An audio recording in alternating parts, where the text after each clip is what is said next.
শিরোনাম আল্লাহর উপর ভরসার আলো।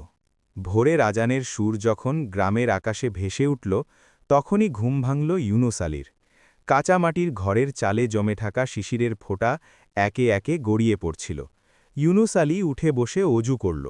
নামাজ শেষে সে দীর্ঘক্ষণ মুনাজাতে দাঁড়িয়ে রইল। তার জীবনে দুঃখের অভাব ছিল না। দারিদ্র্য, অসুস্থতা, ঋণের বোঝা সব কিছু যেন একসঙ্গে তাকে ঘিরে ধরেছিল। তবু তার চোখে ছিল অদ্ভুত এক শান্তি, কারণ সে জানত আল্লাহ আছেন এবং আল্লাহর উপর ভরসা কখনো বৃথা যায় না। ইউনুস আলীর বয়স ৪০-এর কাছাকাছি। পেশায় সে একজন ছোট কৃষক, নিজের সামান্য জমিতে ধান আর সবজি ফলায়। কিন্তু গত কয়েক বছর ধরে প্রকৃতি যেন তার বিপক্ষে। কখনো অতিবৃষ্টি, কখনো খরা, আবার কখনো পোকামাকড়ের আক্রমণে ফসল নষ্ট হয়ে যায়। তবু সে হতাশ হয় না। তার স্ত্রী খাদিজা বেগম প্রায়ই তাকে বলে, তুমি এত কষ্ট করো কিন্তু ফল তেমন পাও না, তবু তোমাকে কখনো অভিযোগ করতে দেখি না কেন? ইউনুস মৃদু হাসে, বলে, খাদিজা, আমরা চেষ্টা করব, ফল আল্লাহর হাতে, তিনি যা দেন সেটাই আমাদের জন্য কল্যাণ। খাদিজা এই কথাগুলো শুনে শক্তি পায়। তাদের সংসারে ২টি সন্তান, বড় ছেলে ইসমাইল, বয়স ১২, ছোট মেয়ে আয়েশা, বয়স ৮। ইউনুস আলী চায় তার সন্তানরা দিনের আলোয় বড় হোক। সে নিজে অল্প শিক্ষিত হলেও সন্তানদের মাদ্রাসায় পড়াচ্ছে। এক বছর বর্ষার শুরুতেই ভয়াবহ বন্যা এল। গ্রামের ৪ দিক পানিতে তলিয়ে গেল। ইউনুস আলীর ক্ষেতও রেহাই পেল না। কাঁচা ধানের গাছগুলো পানির নিচে ডুবে গেল। অনেক কৃষক তখন হাল ছেড়ে দিল। কেউ কেউ শহরে চলে গেল কাজের সন্ধানে। ইউনুস আলীও খুব কষ্ট পেল, কিন্তু সে আল্লাহর ফয়সালায় রাজি রইল। বন্যার পরে যখন পানি নামল, তখন ইউনুস আলী মাঠে গেল। সে দেখল বেশিরভাগ জমি নষ্ট। তার চোখে পানি এসে গেল, কিন্তু সে হাল ছাড়ল না। মাটিতে বসে সে দুহাত তুলে দোয়া করল, হে আল্লাহ, তুমি যদি চাও এই ধ্বংসের মধ্যেও রহমত লুকিয়ে আছে। কয়েকদিন পর সে লক্ষ্য করল তার জমির এক কোণে কিছু সবজি গাছ আশ্চর্যভাবে বেঁচে আছে। সেগুলো ছিল লাউ আর কুমড়োর চারা, যেগুলো সে বন্যার আগেই লাগিয়েছিল। ইউনুস আলী অবাক হল। সে সেগুলোর যত্ন নিতে শুরু করল। প্রতিদিন ফজরের পর সে মাঠে যেত, গাছগুলোতে পানি দিত, আগাছা পরিষ্কার করত।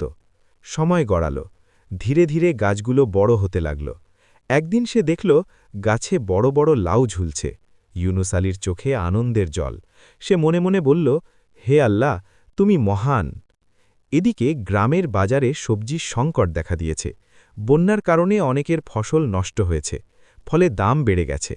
ইউনুস আলী যখন বাজারে লাউ বিক্রি করতে গেল, তখন সে ভালো দাম পেল। প্রথমবারের মতো সে নিজের ঋণের কিছু অংশ শোধ করতে পারল। গ্রামের লোকেরা অবাক হয়ে বলল, ইউনুস, তোর তো সব শেষ হয়ে গিয়েছিল, আবার এত ভালো ফলন কিভাবে? ইউনুস শান্ত গলায় বলল, আল্লাহ চাইলে অসম্ভবকেও সম্ভব করেন। এই ঘটনা ইউনুস আলীর ঈমানকে আরও মজবুত করল। সে বুঝল বিপদের মধ্যেও আল্লাহ রহমতের দরজা খুলে দেন। কিন্তু পরীক্ষা এখানে শেষ নয়। কিছুদিন পর ইসমাইল হঠাৎ অসুস্থ হয়ে পড়ল। জ্বর কমে না, শরীর দুর্বল। ডাক্তার দেখাতে নিয়ে গেলে জানা গেল তার চিকিৎসায় বেশ টাকা লাগবে। ইউনুস আলীর হাতে তখন তেমন সঞ্চয় নেই। সে রাতে নামাজে দাঁড়িয়ে কান্নায় ভেঙে পড়ল, হে আল্লাহ, তুমি তো রহমান রহিম, আমার সন্তানের শিফা দাও। পরদিন সে বাজারে গেল কাজের খোঁজে। এক দোকানদার তাকে বলল, আমার দোকানে একজন সৎ লোক দরকার, তুমি চাইলে কিছুদিন কাজ করতে পারো। ইউনুস আলী রাজি হয়ে গেল। সে সকালে মাঠে কাজ করত, বিকেলে দোকানে কাজ করত। এভাবে ধীরে ধীরে চিকিৎসার টাকা জোগাড় হল। আল্লাহর রহমতে ইসমাইল সুস্থ হয়ে উঠল। একদিন ইসমাইল তার বাবাকে জিজ্ঞেস করল, আব্বা, তুমি এত কষ্ট করো কেন? ইউনুস মাথায় হাত রেখে বলল, বাবা, কষ্টের মধ্যেই আল্লাহর পরীক্ষা। যে ধৈর্য ধরে আল্লাহ তাকে ভালোবাসেন। ইসমাইল এসব কথা মনে গেঁথে নিল। সে পড়াশোনায় মন দিল।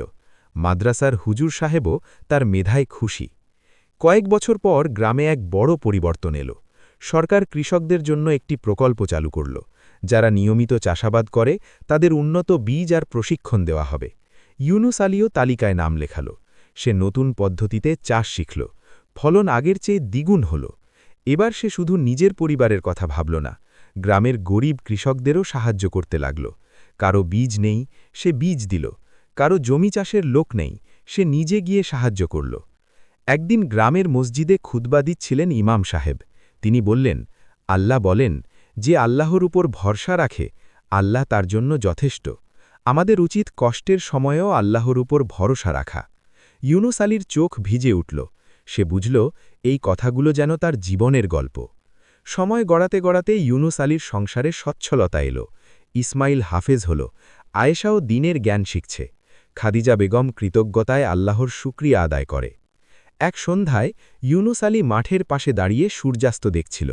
আকাশে লাল কমলা রঙের মিশেল। সে মনে মনে বলল, হে আল্লাহ, তুমি আমাকে শিখিয়েছ, ভরসা মানে বসে থাকা নয়, চেষ্টা করে তোমার উপর নির্ভয় করা। তার জীবনের প্রতিটি অধ্যায় যেন এই শিক্ষাই দেয়, আল্লাহর উপর ভরসা করলে তিনি কখনো বান্দাকে নিরাশ করেন না।